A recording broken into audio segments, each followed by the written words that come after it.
Hello, this is episode 67 of the podcast called Blood and Rain. I'm your host, Arthur Dane. And today, for the very first live YouTube episode of Blood and Rain, this first week of Lent, the very first live YouTube episode of Blood and Rain, feedback there. Sorry about that. We have Father Michael Butler, Orthodox priest, competitive bodybuilder, men's coach, and recently one of the new co-hosts of the podcast, As Iron Sharpens Iron. Yes. Thank you so much for being here today. Oh, thank you. And thanks for a nice introduction. Appreciate that. Absolutely. You and I started rubbing shoulders. I think you and I were introduced by Will Spencer. Yeah. Renaissance of Men about a year ago. About a year, yeah. When you guys were both doing work with Ryan Mickler down in Cancun. And, Will Spencer said to me, you got to meet this guy. He reminds me of you. Intense physical training, Orthodox Faith. He's a priest. We call him the Swole Father because he was easily the most jacked man there. And I said, yeah, I think this guy kind of sounds, right up my alley. Yeah, I was not the most jacked man there. There's a Navy SEAL, former Navy SEAL in attendance who was by far more jacked than me. And actually at the same conference, Jack Donovan was there, who just sort of blows everybody away in that regard. So, yeah, but I was in good company.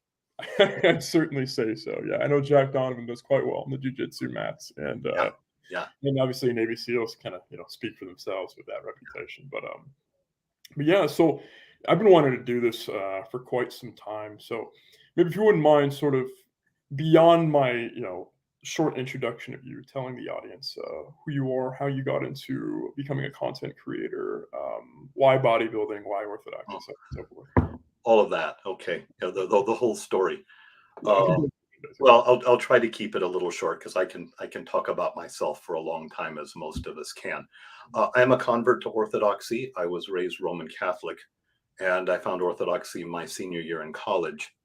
And it was an intense struggle for me to convert, but it was one of the few instances early in my life when I decided to follow my heart rather than follow my head. And it was a decision I never regretted. So that was 39 years ago, I think it was, that I became Orthodox at St. Seraphim Cathedral in Dallas. So if there are any people from Dallas talking, hey guys, you're always in my prayers. I also met the woman who would become my wife about the same time as I was a catechumen. So I have been married for 38 years. I have two grown sons who are still observant Orthodox Christians, and they're the joy of my life. I took an undergraduate degree in archetypal psychology. I took a master's degree in theology and a PhD in church history and patristics at Fordham University. So I had intended to be a university professor, but the same year that I finished defending my dissertation, which was about 1992, political correctness hit the university. And nobody wanted white males who studied dead white males anymore. And the job market completely evaporated in 2 years' time. And so sort of a backup plan. I had hoped originally to teach at university and then become, a part-time priest, maybe campus ministry, have a little mission parish.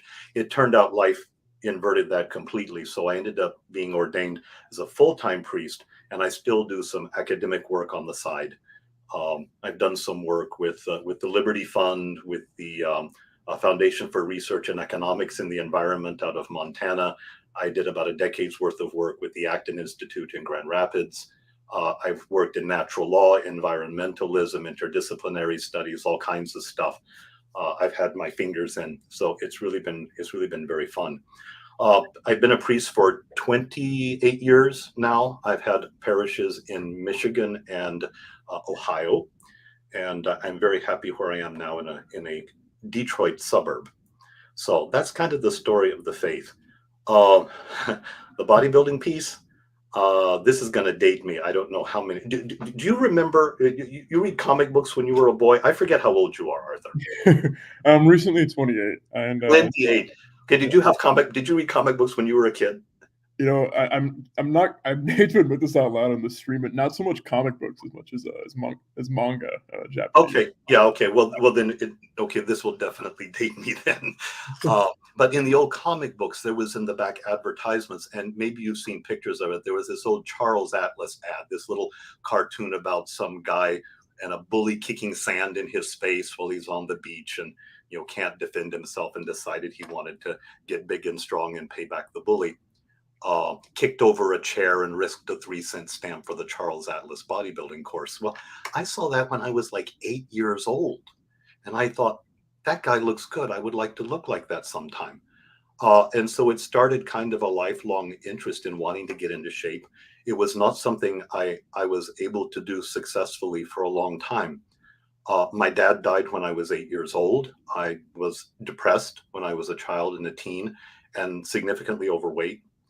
And I managed to take a lot of that off when I was in college, but by middle age, I very definitely had a dad bod, throughout my 30s and my 40s and into my 50s. I was the guy at the gym, who would be on the cardio machine and never lose any weight, or who would be pumping iron and never got any stronger or any bigger. And I didn't know what it was I was doing wrong till I was 53.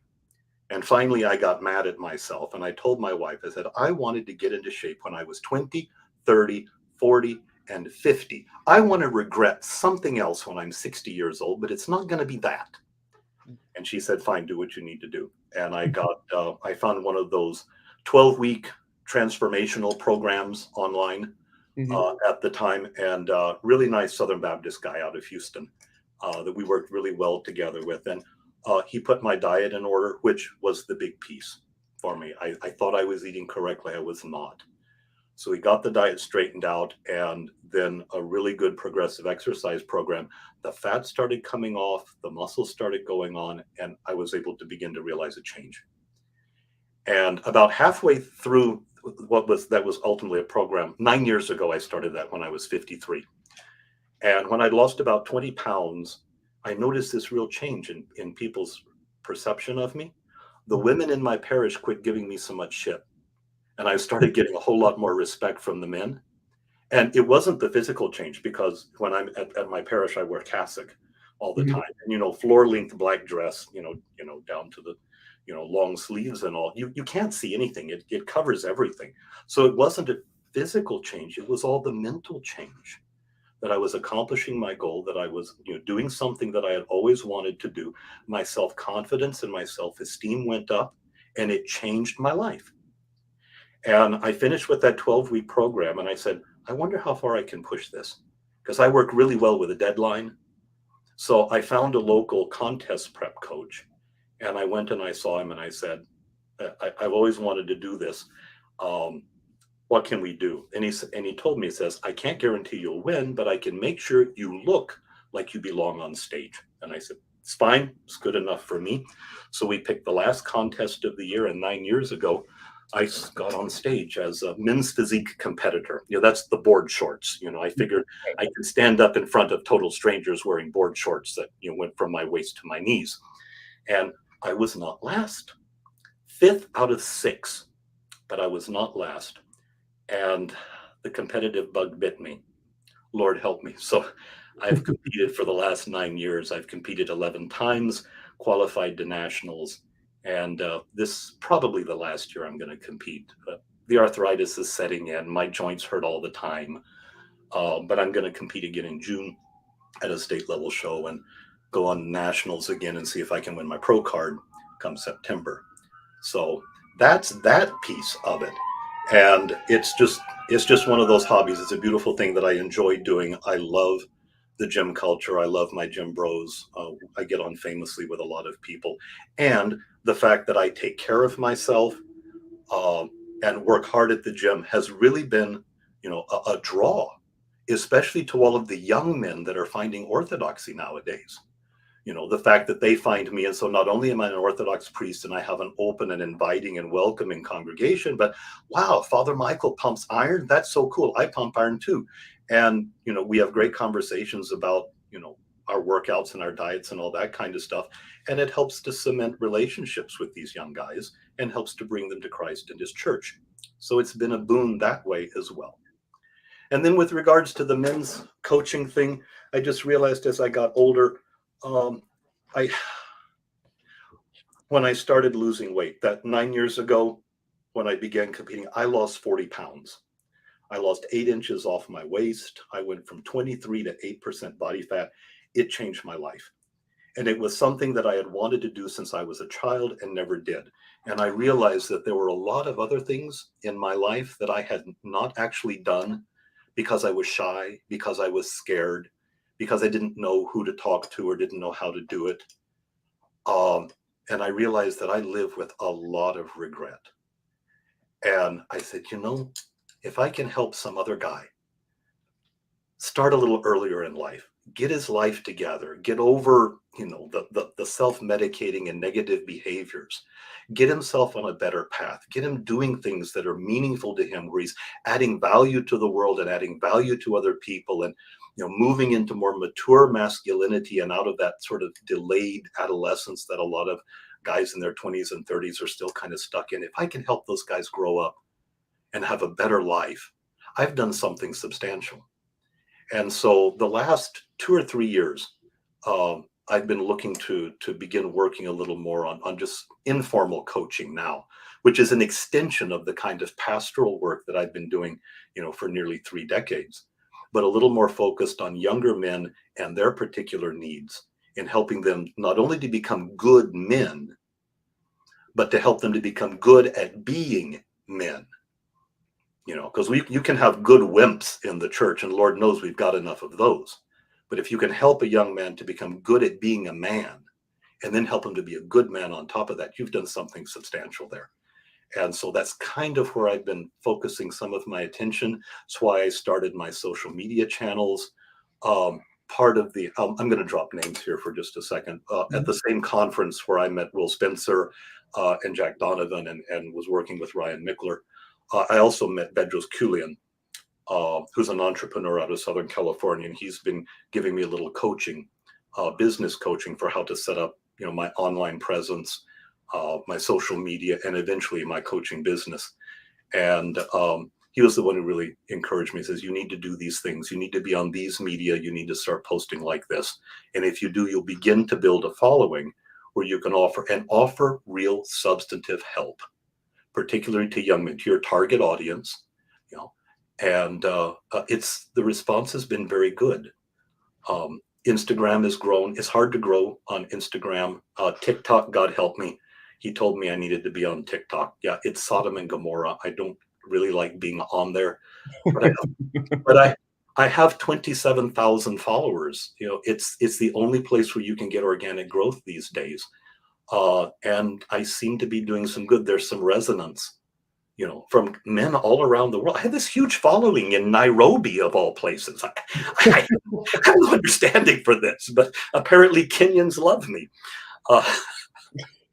But there it is, so I just sort of dispense wisdom. Sort of my byline is, this is stuff that you should have learned from your dad or from your granddad, and last year my eyebrows started going gray. And I decided, that's it. When the eyebrows go gray, I'm now an old man. I might as well just embrace it wholeheartedly and move fully into elder or grandfather role or whatever it is. But I've been playing that to the hilt and enjoying every minute of it. And I think I'm doing a little bit of good. I think I am. And I look forward then in a few years, when I can retire from full-time parish ministry, that I will have laid a good foundation in men's work and coaching, to where I can begin to move into that with a lot more intensity and do workshops, retreats, conferences, more one-on-one coaching, and that kind of stuff is really what I'd like to do in the years to come. So that wasn't particularly short-winded, but you asked me to talk, so I talked. No, it's funny. I'd say every other guest on this podcast says my apologies for being long-winded, and I always tell them I prefer it. Because luckily we don't have the time constraints of the 24-hour news cycle, where they need to say a cheeky one-liner or some hysterical statement or something just positively bland and concise. I certainly prefer that. there's a lot to unpack there, but I think you said something off the air about orthodoxy kind of being the Marines of Christianity, which I really liked. Um, but I think a question that needs to be answered um, is why orthodoxy and men's work, and why does one need both? Because some people would say, well, wouldn't you just go to church, and live out what it means to be a man through the Bible, and just sort of settle into the patriarchal nature of Orthodox Christianity? And the other day, so this week, which you'll like, 4 friends of mine from church, I messaged them. We're in a little group chat, so shout out to those guys. Um, John, Jerry, George, and Mark. I said, so when are we gonna get in the dungeon together? And they're like, really? It was like, yeah, let's do it during Lent. And so we found a gym in West Chicago that is a proper dungeon, has martial arts gear, a bunch of squat racks, and we were working out every morning at 5 a.m. And one of our mutual friends at church, he saw me, says, yeah, heard you guys are doing the workouts, and I was like, yeah. I said, when are you jumping in with us? He's like, oh, I don't need it, doing the spiritual working out. And I was just like, well, there's no reason you can't do both. So how do you see the state of masculinity and Christianity? Why do you think some people see those things as antithetical? Why do you think, especially in this era, that they both need to be harnessed and trained quite demonstratively? Very good question. I think you need to do both. It was sort of hidden in something, or I implied it in something that I said earlier. The church does a fairly good job at making good men, but the emphasis is on good. And for a lot of people in their minds, I think they have a somewhat distorted or feminized or softened view of what virtue really means. Gentle Jesus, meek and mild, that somehow, kind of a little raw masculinity is somehow maybe a little too much or a little too strong, and we have to tone that down, if we're going to be good Christian gentlemen and all. And which maybe in another age that might have been true, but my experience, and I genuinely like your opinion on this as well. I think for a lot of particularly younger men that are coming to the church today, there is not a superabundance of masculinity that needs to be, tamped down or restrained or rechanneled. In fact, what we have is kind of a bit of a dearth or an inadequately developed sense of our own masculinity that leaves men at somewhat of a deficit. And the way that it manifests itself is very often in an inability to get an inability to get past like late adolescence and into early adulthood. I've used this line with a number of young men recently, and they all kind of say, "Father, do you have to hit so close to the bone?" And I say, "So tell me, 15 years of smoking weed and playing video games and jerking off to porn have not been the best preparation for life?" Well, yeah. How about that?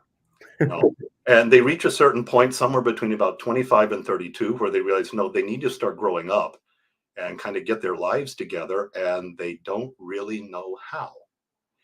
And a little story, I was up at a men's conference in Maine last October. I was talking to another man there. He owned his own business. He had just hired a 25-year-old man to work in his business, and they negotiated the salary. He was a good fit. He had all the training, all the skills he needed for the job. So he was given all of the kind of paperwork that goes with a new job, the W-2 form, the health insurance application, the personal information for the HR department, all of that. And the young guy came back the next day. He had put his name on the forms, and he had not filled out any of the rest of it. And he came back to the boss and said, I don't know what to do with any of this. And then here's the line he said, "I just started adulting a year ago." And I had never heard adult used as a verb before, but I knew immediately what that guy was talking about. And this is where a lot of young men are. they don't know how to adult. They don't know how to grow up. And a lot of the skills that they need are, in fact, traditionally masculine virtues and characteristics. Initiative, self-control, emotional control, personal strength, integrity, all of those sorts of things that just have not been well developed. And so, yeah, you can say, oh yeah, all you need is Christ, and all you need is this church. Yeah, if you were, like we were here in the first week of Great Lent, making, 120, 150 prostrations every day, at the Great Canon, or in a monastery where you're keeping all of the services and doing all of that and keeping strict fast and all, yeah, it'll probably help to develop your character pretty well. But for most of us living in the world, not access to, a full liturgical life and all, there are still a lot of character development or aspects of character development that we need to do that the church is not explicitly training us in.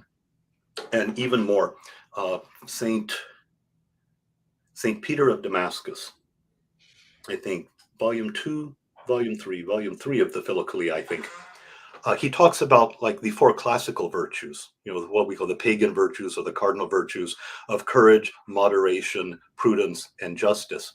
And he says quite explicitly, these four are the foundation upon which all other virtues are built, including faith, hope, and love. So before we can even begin to talk about Christian faith, hope, and love, we need a foundation in courage, moderation, prudence, and justice. And so that's the level that I've begun to underscore. And I find a lot of young men need help with, is developing those things. And first up and foremost is courage, because a lot of guys know what they want. I mean, I want to do this line of work. I want to have this in my life, eventually get married. I want to work in IT. I want to get into business. I want to do this. I want to do that. They have trouble finding the initiative or actually setting out to do it. And it's very often it's a lack of courage. And so this is somehow it's just not been encouraged in school or in society. I'm not quite sure where to point the finger or to lay the blame for that. But to help young men see that, no, this is where you need to step up. This is where you have to take the first step yourself. This is where you need a plan and you need to begin to execute, even if you don't feel like it. And to step out, and we gain courage by racking up little wins every single day.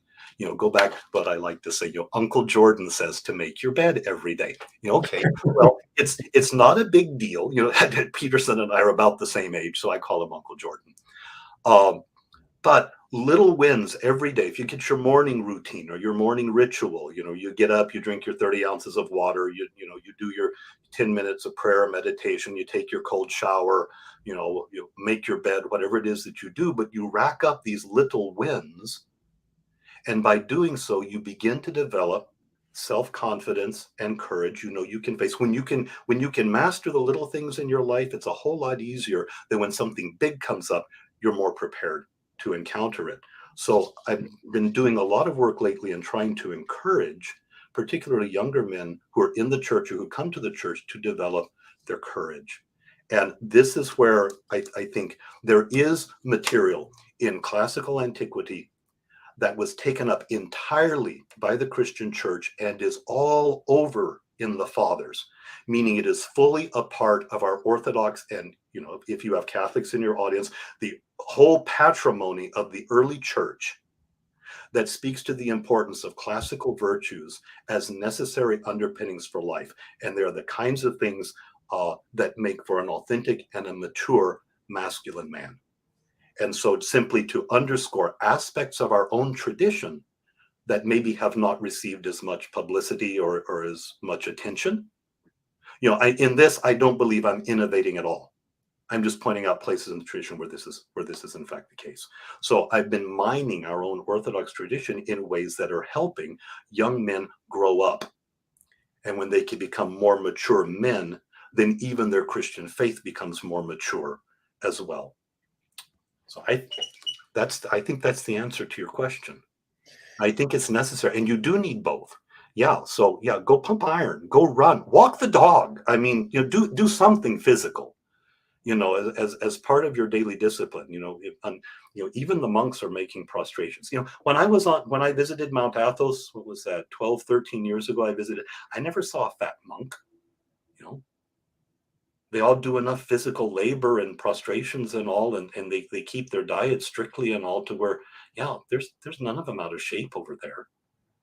It's a very healthy lifestyle. You can do that well and good, but take care of yourself so that your body serves your spirit. We are not exclusively spiritual beings. We don't buy that Gnostic idea that, we are persons trapped in some physical body. And if we just pay attention to the spiritual aspects of things, then that's all we need to take care of. No, we are psychosomatic realities. We are not fully human without our bodies, and our bodies need to be brought into discipline, like our feelings need to be brought into discipline, all under the organizing principle of our minds, which sit at the top, that's oriented towards God. So when the entire human composite, is correctly oriented and functioning optimally, we lead flourishing lives that are pleasing to God. That was a dissertation. That was incredible. Oh, thank you. Truly. You hit on so many things there, especially courage, right? Mm-hmm. And Orthodox Wisdom is one of the podcasts that's a key part of my podcast diet. And not the latest one, but the one before that was Elder Athanasios talking about Revelation 21:8. The cowardly shall suffer in the lake of fire. Right? Okay. And one thing that was actually explained to me, surprisingly, when I was still evangelical. So this is circa 2016. My college youth pastor, he actually had he invited a bunch of the young men to get up at 4:30, meet at a Denny's at 5, and do work through some work about masculinity in the faith. They were asking a lot of the questions that a lot of men who haven't discovered Orthodoxy but want to be Christian are constantly asking themselves, like, why do I feel the fact that I can't really be myself in the faith? And we were talking about how Christ is both the Lamb of God and the Lion of Judah, and the Lamb of God seems to be mainly emphasized in the Protestant and evangelical traditions of the West, particularly the United States. Yes. Courage. I mean, and as you said, we are not Gnostic beings. This is it's surprising. This is a debate that's consistently found the philosophical realm of content creation, even the political realm of sort of. You see this too with a bunch of the great philosophers throughout the 18th, 19th century. The struggle for Europe's soul between the Aristotelian and the Platonic view of life. Right? Are we Gnostic beings? It's like, no, we should be eating meat. We should be ruling over animals. That is part of the divine hierarchy. And that's present in Genesis. That's present in Adam, naming the animals and ruling over the animals, so on and so forth. So I think that's something that, and I think it's an easy pitfall to be exposed to when you come to the faith. And when I was preparing for my baptism, maybe I pushed back a little too much. Like I was really trying to make sure that I was doing everything in alignment with the faith. And luckily, I also found myself in a time where I needed to really heal my body. So I took time off of Muay Thai. I took time off of physical training because I was so nutrient depleted after years of deprivation and malnourishment. And so I was able to really, really focus on that. But you're right in the sense that we're not only men of prayer, we're men of action. Like unless we are, and it's funny, even if we were monastics, like you're saying in Mount Athos, there's no fat monks, right? Even these monks are in some way, shape, or form, they're actually embodying the ideal of green martyrdom through labor, which when I first came to Orthodoxy 6 years ago now, as an inquirer, I was handed the Orthodox prayer book, Orthodox study Bible, by Father Martin Person in Sunnyvale, California. God bless you, Father Martin. And the book by Memory Eternal Callistos Ware, History of the Orthodox Church, and it talked about green martyrdom through labor. And I said, that's something that sounds like me, right? I pray during my physical training, right? And we are physical beings. And if the men whose profession is prayer, if they're monastics, their singular job is prayer. If they are still carrying this, physical praxis too, there's no excuse for any man who's living in the world, who has things in the world for him. He must be physically ready. Mhm. And one of the things that I noticed and this is also bidirectional too in terms of focus. So when I was in San Francisco, so a lot of my followers know I went through somewhat of a prodigal son, bit, right? Mhm. I was a very devoted inquirer from 2017 till Pascha of 2018. And I was in a very degenerate environment.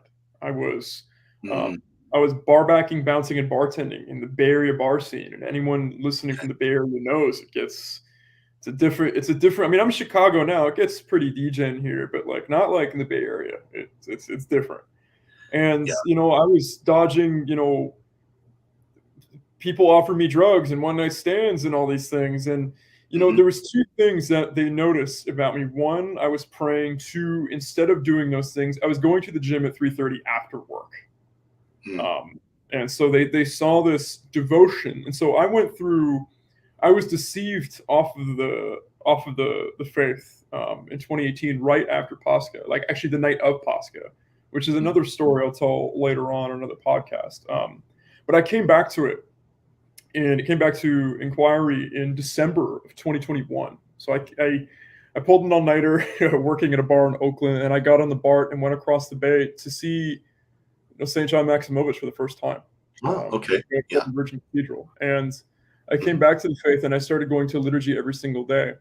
And I was in a Muay Thai gym 6 days a week, and my coach noticed me get sharper, like very quickly. He Okay. says, "You're more focused. You're sharper in training." And I said, "Coach, he's Cambodian. I didn't even know what Orthodoxy was. I didn't even know what a catechumen was." I said, "I'm going to liturgy every morning. So basically, I'm going to church every morning." And that sort of sets the tone for me, because that's the highest on the hierarchy of life is faith, Mhm. right? And so this is something I've noticed that people struggle with. It's like, they overemphasize the faith to the point where they become Gnostics, like you're saying, Mhm. or they get too enamored with the world that they don't put the first thing first. And the first thing on the hierarchy is faith. Mhm. And so when I prayed and made the commute to go to liturgy at 8 in the morning, from Oakland, didn't have a car, and then I showed up to the gym in Central San Francisco, I was exactly who I needed to be. Mhm. There's a lot of great Orthodox creators. There's a particular monk, I forget his name, but he says to him the purpose of prayer is to know who God is and to therefore know who He is. Then, Mhm. because only God can know who you are, who you And are. we're made in His image. Exactly, and it's you hit the nail on the head in so many things. Now, kind of flipping to the other side, right?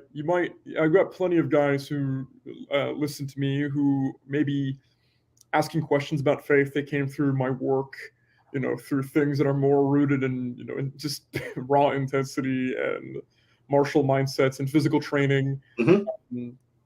Now, on the flip side, why would a man who's exhibiting all the masculine virtues, right, that you're mentioning before, but without faith, why? What is the argument for why that man needs faith in the first place? Um, I think, as you said, it is sort of the capstone, and it is the highest aspiration of the human heart. My favorite quotation from St. Augustine of Hippo, it comes from the very first paragraph of his Confessions, where he's talking to God. And he says, "You have made us for yourself, and our hearts are restless until they rest in you." And I think everyone experiences that longing, that yearning, that knowledge that nothing on this earth is going to satisfy, that we need some transcendent goal or purpose or end to live for, or somehow life is shallow. We're made for eternity. We're not made just for this world.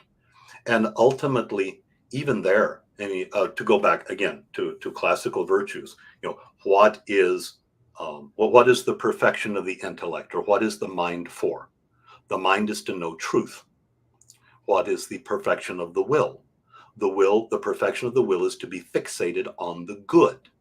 And if we're pursuing what is truthful and good, and the other transcendent things, what is beautiful, what is authentic being, what has unity, what gives life, I think it leads us pretty close to God, and even people who are not genuinely or explicitly religious, I think if they're honest with themselves, again, there is something bigger than themselves that they need to be in touch with, whether they call it the universe, or what was that weird term I came across the other day? Ganon, God known or not known, or something like that. I don't know. I can't keep up with all the weird stuff that's out there now. But I think there's something fundamental in us, and that when we're honest with ourselves, we know that there's something there that we need to be in a relationship with. And I think even in the case of people who are vehemently atheist, I don't think they're genuinely atheist. In my experience, I've never met someone who is a genuine atheist. I've met people who believe in God just enough to know they hate him and want to punish him by not believing in him for, whatever perceived wrongs or injustices he's visited upon them. I don't know. That's sort of talking around it, but I don't think our lives are completely fulfilled until we have something in relation to something transcendent. And for Christians, we call that God. I'm in full agreement. It's that you sort of ascend this hierarchical, like you walk up these stepstones. Yeah. And if you don't have God, there's no peak to it. You just sort of fall off and you descend into madness. If you refuse to acknowledge that peak is there, you just sort of jump off. Yeah, because that's ultimate. There's a pull. It's Aristotle's final cause. This is what we're made for. So it draws us that way. But you're right, it is a ladder going up. In fact, St. Maximus the Confessor is beautiful on this. I was explaining this to someone the other day, where he says, natural contemplation, theoria physici, in his Greek term, where we look at the world and try to see the world dispassionately. Don't look at the world through the lens of my lust or my desire or my greed or my avarice, but I'm looking out the window here at trees in my neighbor's yard, and what is the tree for? Is it shade? Is it, it's a privacy barrier between him and me? No, it's a tree. It has life, beauty, goodness, strength, integrity, being, all these other things. But something about the tree reveals God. And to be able to begin to see the world as it is rather than as I want it to be is a step towards understanding the truth of reality, so that I can live a life that is consistent with reality and not distorted by my own passions. And Maximus even goes so far as to say that our investigation of the world needs to be epistemikos, needs to be scientific in the way that we look at the world, so that we get to the truth of things. And when we get to the truth of the world, our mind ascends even further, and we begin to see more universal or generalized truths, and that ultimately will lead us to God. And you're right, that is the capstone, and that's the ultimate goal for it. And if there isn't God at the end of it, then you're right. What was it? Dostoevsky says, if there is no God, everything's possible or everything's permitted. No. And we know where that goes. Yeah, we sure do. Straight to communism. Well, at least, it leads to all of the latter-day followers of Nietzsche, who all think that they're secretly Ubermenschen, and when from the zombie apocalypse, they're going to get all the hot girls and all the power. That's where it kind of leads. God is dead, so I can do whatever I damn well please, and consequences be damned. And we see by their fruits you shall know them. And what are their lives like? I ain't never met one of them who espoused stuff like that was genuinely happy. No. It's funny you mentioned Nietzsche, because for two reasons. I've actually been reading Beyond Good and Evil with my mother. Funnily enough, Okay. A way of bonding with my parents while I can't see them, because I moved away from Oakland, San Francisco. Okay. Yeah, reading Nietzsche with your parents is a way of bonding. I don't think I have ever heard that line. It's an interesting family to say. I'll just leave that part where it is. But yeah, I mean, I left Oakland, San Francisco in January 2022. Now I'm in Chicago, so I'm a hop, skip, and a jump away from you now. Yeah, only 4 hours. Yeah, and I actually have family in Dearborn. It's probably high time we take a little trip over there. Yeah, 10 miles, man. Yeah, come on over. We'll work out, or we'll meet somewhere in between. Yeah, At your workout or something. That'd be sweet. That'd be awesome. Yeah, but it's funny that we're reading the first part of Beyond Good and Evil, right? Which is titled, what is it? On the prejudices of philosophy, right? So it's a good 40 pages. And I was underlining a bunch of things that was so contrary. Like you can see, he's not an atheist. It's not that he doesn't believe in anything outside of himself, although he doesn't realize what he's believing in is himself. He thinks he's searching for this divinity within Europe itself, which is why he was like such good friends with Wagner. You see, like, oh, we can now take a breath now that Europe has finally recovered from the views of Plato, and now we can we can shun the Stoics, their imprisonment of the European nature, but we can also shun the naturalists and the sensualists, because this is very plebeian in the sense that we can only know what we can touch. So he goes like he basically rants at everybody. You can see he's starving for this transcendence, but for some reason just continually has like these criticisms of Christianity that aren't very well formed in the first place. And you're right. These people will not, these neo-Nietzscheans will not get the world they think that is coming for them. But I was actually on a show called The Jay Burden Show. And he kind of, I don't know how he did this. He's an excellent interviewer. He sort of cornered me on like my kind of beliefs, and the term vitalism, right, that we get from Nietzsche, right? But it's really, he's coining something that exists. Vitalism as a Nietzschean root, as like an anti-Christian root, isn't really true. When we see the term like vitalism, I said, and funnily enough, BAP recently said in a stream that I don't think that Christianity and vitalism are antithetical. And when I heard that, I really agreed with it, because I remember when I came to Orthodoxy as an inquirer, I had just quit my Silicon Valley job and was pursuing, competitive fighting, and therefore was working in bars at night. And I took a significant pay cut. My life was not comfortable. And I noticed that, I had this vitality in everything that I was doing. In terms of, physical training, if I didn't train effectively, I'd get knocked out in the ring.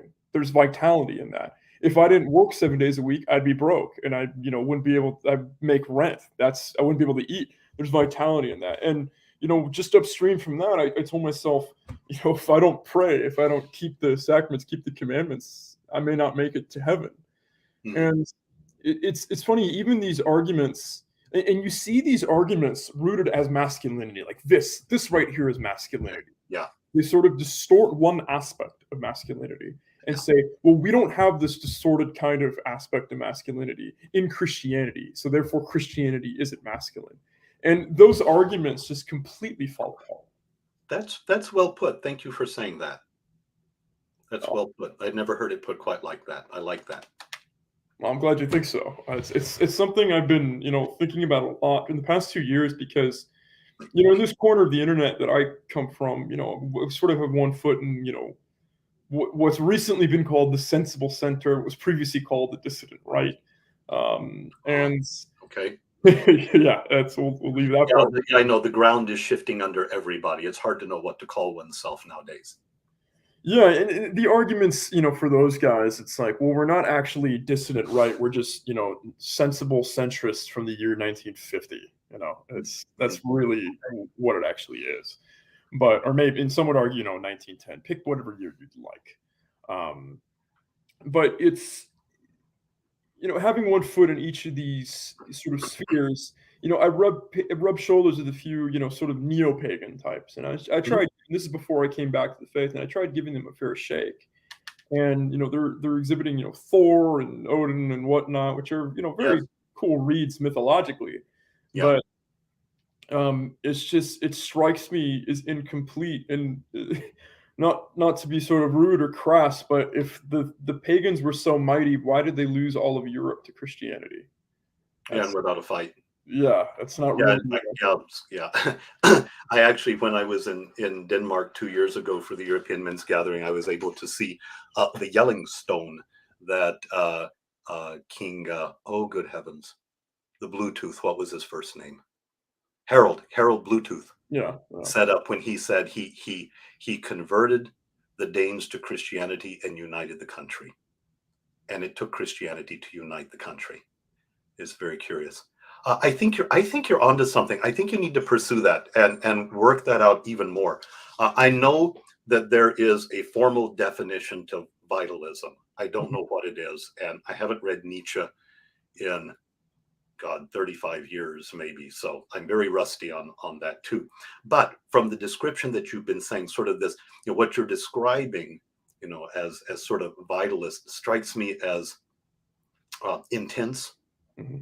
That sort of the masculine life is rigorous, it's intense, it's high adrenaline, it's high energy, blood, sweat, tears, semen, all of that kind of stuff, just sort of in your face, extroverted, very energetic, which I understand why it has a lot of appeal to a lot of men. And again, at 2 years at the European Men's Gathering, yeah, I hung out with a lot of Norse neo-pagans, who would dance around the fire and and howl at Odin and Thor and recite the in Old Norse Eddas.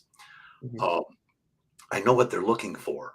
They're looking for kind of a really vital, energized, transcendent, kind of divinized notion of masculinity, but they're projecting what they want, and I think you're right. I think there are aspects of it that maybe get tamped down too much in civilized society. So a lot of guys kind of chafe a little bit under sort of the niceness of contemporary social life.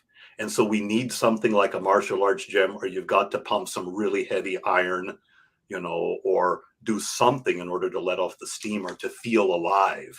I get that. But you're right, that is not the full essence of what it is to be masculine. One of the circles I spend a lot of time with is Ryan Mickler's Iron Council and his Order of Man. Full disclosure, I'm a battle team mentor with them, and so I oversee a number of battle teams and their leaders and all, and I just help them out in what they need to do. And the Iron Council tends a little towards the let's get practical matters, genuine self-improvement. Let's make a plan. Let's execute. You got a problem. Okay. It's not quite as bad as, just rub dirt on the wound and, what are you going to do to fix it? But they're very, very practical minded, which a lot of guys need, and they need real hard accountability and pushing. And the Iron Council is excellent for that. And one of the things they were a little weak on, and I've noticed they've begun to balance out a little more, is there is a heart aspect. We can intellectualize and theorize, and a lot of guys really get off on reading and theory and internet debate, and politics and religion and all of that. It all stays up here. And then we also get involved with our bodies physically. So we're exercising, we're taking care of ourselves physically and all. The last piece that sort of gets adequate attention, if it ever does, is our hearts. And there is a real, emotional depth to men. I think that we're scared to death of. Mm-hmm. Men are allowed to have only two feelings. We can be angry or we can be lusty. And then we get shamed whenever we're mad or horny. So we're not even really allowed that. And a lot of guys don't know what to do with their feelings. And they feel out of control when they start feeling anything. And it can be kind of scary if you don't learn how to channel your feelings or how to sit with them, without going crazy or allowing them to take over. And I think that's one of the aspects of masculinity that's there are some in the men's self-development arena or who are doing men's work out there who are very good with the emotional side, but not all of them are. And I think from what you're describing is sort of this vitalist view. I think, go out, get your adrenaline going, push yourself, until you're a ball of sweat and you fall in exhaustion. I think it's a beautiful thing. But when you're done with that, go take your hot shower or your cold shower, and then go sit and look at your heart or nourish your heart. Devotion and prayer, if you're a Christian, sit quietly in meditation. Appreciate beauty. You write poetry, there are men who sing. Most of the great art has been produced by men. So to appreciate good music, to appreciate a good scotch, I don't care what it is. There's an aesthetic quality to life that men have always, been in the forefront of, and for, alas, a lot of contemporary men, they've lost touch with some of that. And so I think you're right, sort of an entirely vitalist view of what masculinity is one-sided. Don't quash that, but let it find balance in some other things. We need our head. The poet needs to be able to be a warrior, but the warrior needs to be able to weep and to play the harp, that sort of thing.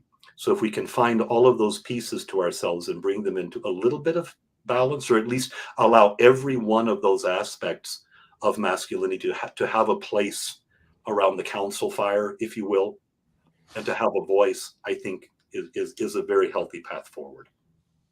Agreed across the board. Agreed across the board. It's.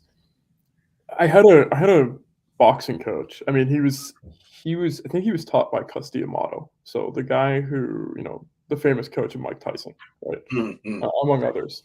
And I tracked this guy down. I had no money at this time, like zero money. I had negative money, but I still found a way to pay this guy. And he's just like, well, we'll see how good you are. If not, look, I'm not going to waste my time or yours. It's like, all right, cool. We met at a track and held pads for me. He's like, okay, you got it. I was like, great. And he's like, you know what you don't have? And I was like, what? He's like, you got to want to hurt somebody. And I said, I mean, interesting. And, that's the only coach ever. I mean, he's real old school, Brooklyn. That's the only coach I've ever had tell me that. But he says, you got to want to hurt somebody, and he's like, I'm a Christian too, but like at the end of the day, you have to want to hurt somebody. And I just, with all Christian charity, of course. Yes. There was something in me that just didn't believe that. And I told him, I didn't tell him this, but I told a couple people in a bar in New York once. I said, I didn't really believe that, because to me, to be a martial artist is to be equal parts, soldier and artist. And if you're too much, if you're too much artist, you'll be destroyed. But if you're too much soldier, you destroy yourself. And well put. Yeah. Thank you. But yeah, I mean, and that's the way I mean, there's a reason why the samurai had the Bushido code. There was they didn't have Christian faith, but they wanted to balance themselves. There's a reason, why they were having sand gardens and writing, haikus and doing a number of other things. These practices to balance out that martial tradition. And that brings me to something that I'm sure you've thought about once or twice. Is and what I titled this episode is spiritual and physical readiness. And I was reading Nikolai Gogol has a text on the Divine Liturgy, just simply titled "Meditations on the Divine Liturgy," and something that was bleeding through to me was there's just always sort of preparedness in Orthodoxy that's sort of called upon. We may not be found fallen an idol, but watching and upright in activity, ready to look. And so this readiness, and you see the same thing, in describing the preparation of preparation for the Divine Liturgy. How does that sort of kind of develop in your mind? Where you're like, what do you view as sort of spiritual readiness and physical readiness, and are they one and the same? Are they on a gradient? And how should one go about, being both spiritually and physically ready? When you talk about spiritual readiness, the word that comes to my mind isn't so much readiness as watchfulness. The full title of the Philokalia, for example, is Philokalia ton pateron niptikon, the Philokalia of the watchful fathers, the attentive fathers. Nipsis means attentiveness or watchfulness. And so it reminds me, riffing and sort of thinking out loud. I was not expecting this question at all. Elder Zacharias of Essex says very often in his books, he talks about hungering and thirsting after righteousness. And so that if we want to seek God, he says we have to be ready to grasp the word wherever it comes or whenever it comes.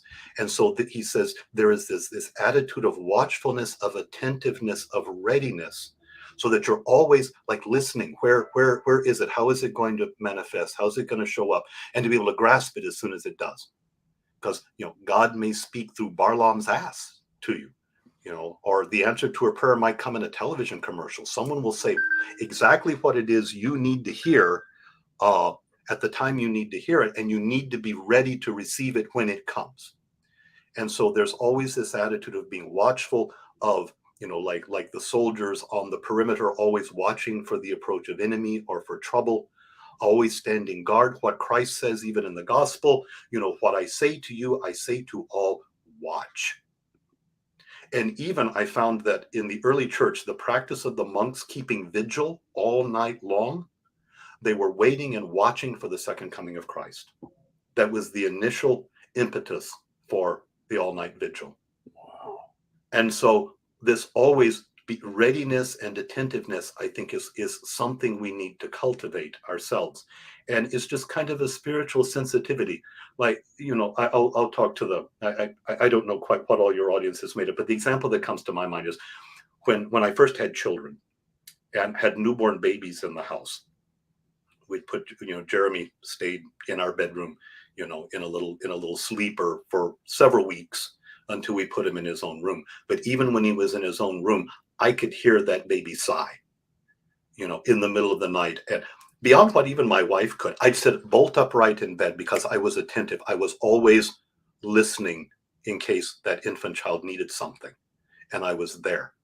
And so there is a way that we can train ourselves to be attentive. I think perhaps maybe more relatable to you, when you're in the ring, you're getting ready to fight someone, all of your senses are completely heightened, and I remember when I was in the karate dojo, they taught us not to focus on what the guys hear. You need this very broad, generalized attentiveness all around you so that you can be aware of not only his hands, but of his feet as well, and anything else that your opponent might be ready to throw at you. And so we just have this kind of heightened sense of generalized awareness. I think we can do that. It can be trained. And spiritually, we call it watchfulness. And I think physically, in readiness and preparedness, situational awareness, sort of discerning the signs of the times, what Christ calls, we all have different capabilities and sensibilities for, where danger or trouble might come from and how severe it might actually be. I'm not looking for the imminent demise of the U.S. government or whatnot, so I don't feel a need to live in a compound in rural Idaho, off the grid. But there are some people who do. Okay, I don't get it, but that's the way they are. So for our own situation and our own lives, to see what do we need to be genuinely prepared for, and are we prepared for that? We had ice storm here last week. Power got knocked out here at the house and at the church for 24 hours. You prepared for something like that if that's the kind of thing that happens, in your neck of the woods.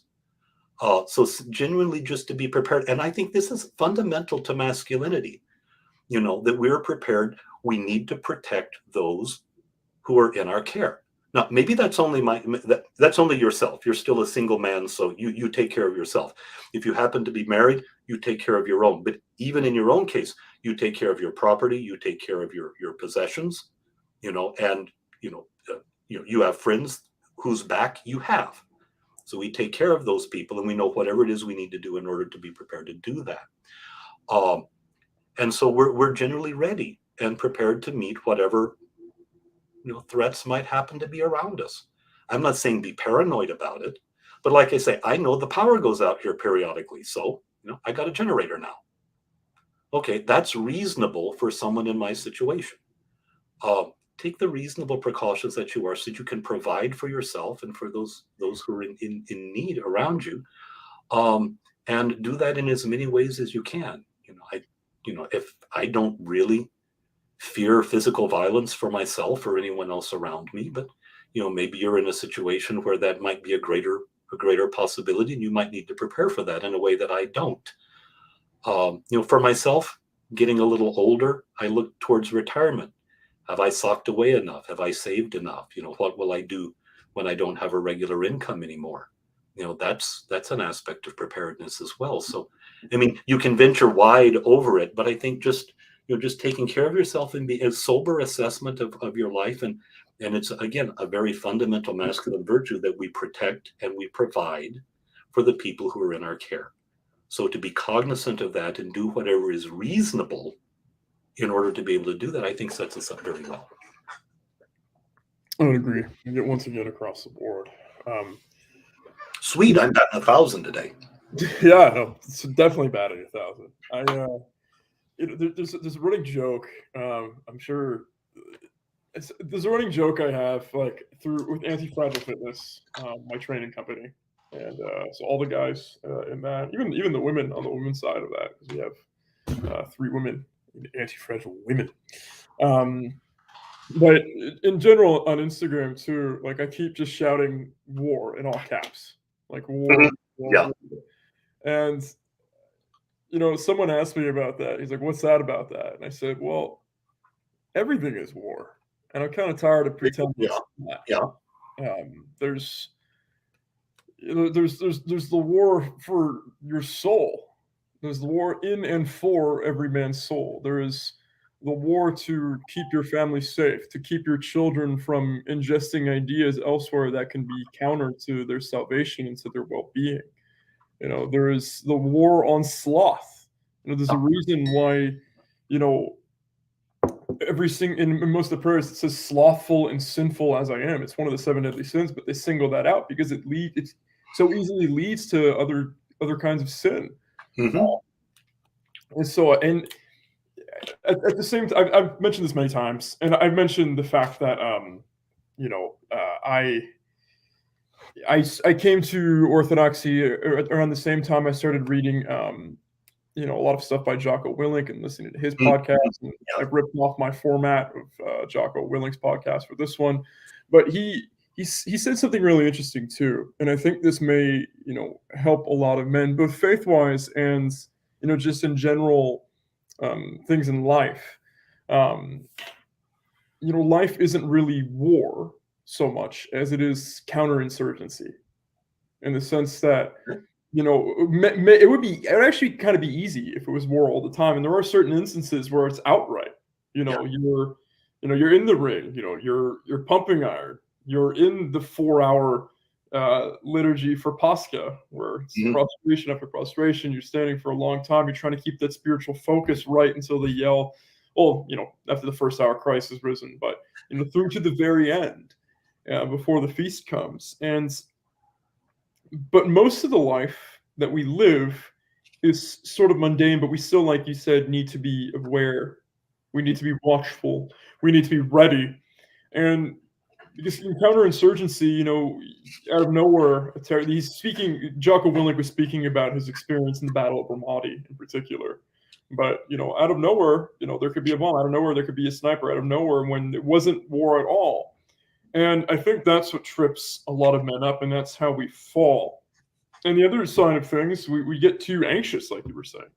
And it even says in the Bible and in the gospel to not be anxious for that reason. And it's a long war that we have. We need to be ready in every regard to fight it. I know we're coming up on time, so I want to ask you one last question that probably has a little bit of legs to it, since we've got about 8 to 10 minutes left, and it's about the state of Orthodoxy in America. I've been in group chats that are a bit more political, rubbing shoulders with mainly other Christians, Catholics, Protestants, and when they hear Orthodox American, they say sometimes that sounds kind of weird. You hear Orthodox, you think Greek or Russian or Serbian or Romanian. And what I've noticed with Orthodoxy is that the essence of the culture never overrides the faith. That's it. Yeah, but there's still this kind of culture under. And how do you view the situation of Orthodoxy in America? How do you view its rapid growth? What that American culture is right under Orthodoxy, and how that's translating to this nation? All right. The way I've always thought about it is that just as Christ was the Logos incarnate as a particular man in a particular place at a particular time, Orthodoxy comes to us also in incarnate forms, as Greek, Russian, Serbian, Romanian, that sort of thing. So it does come with particular ethnic expressions to it. I think that's only natural. It's part of what makes it very human. So, my own parish is at least 50% converts at this point, but comes out of a Russian tradition. And so we use Russian music. We tend to follow a more Russian typicon, and that's fine. No one really has a problem with it. But what I also find is that in the nearly 40 years that I've been Orthodox, there has been a slow Americanization of the church. I know there are some places that are still very ethnic. And here in greater Detroit area, we have them. That's fine. There are congregations that do everything in Slavonic and are made up mostly of Eastern European immigrants. Here in my own town, we have a huge Antiochian basilica that is processing refugees from the Middle East, in huge numbers. They're doing yeoman's work, with resettling people who have fled war and poverty and misery and all. And they do a lot in Arabic. And it's a beautiful thing that they're able to do. I'm able to do most everything in English, and to take care of more of a convert group. But what we find is that over time, the church will become more Americanized. I'll even go out on a limb here. I look forward to the day that we have our own set of American tones for our music. I've heard some experiments along that line, and I think it would be a beautiful thing to have eventually. But change and growth is all organic, and it will be extremely slow and organic. Some of the attempts of people, it's too ethnic, we need to make the church American, we need to throw out all of those 19th century Russian accretions to the liturgy, and stuff like that. Run away from those people. Okay, that's innovative stuff, and sort of that heavy-handed, or I have a degree in liturgical theology, or I know the way that somehow the purity of the liturgy is found in 14th century Byzantium, or 7th century Constantinople, or 19th century Russia. No, the perfection of the liturgy is found in what I celebrate in my congregation on every time I celebrate the divine liturgy, and it has been given to us. And I think we need to respect what has been given to us, trust the Holy Spirit to be leading his church. Now, and so maybe we do need Russian icons and very high iconostases, in America right now, in a culture which is so casual in its attitudes toward God, that maybe we need some of these signs and symbols. God really is transcendent, and he is high and mighty and up there and exalted and all.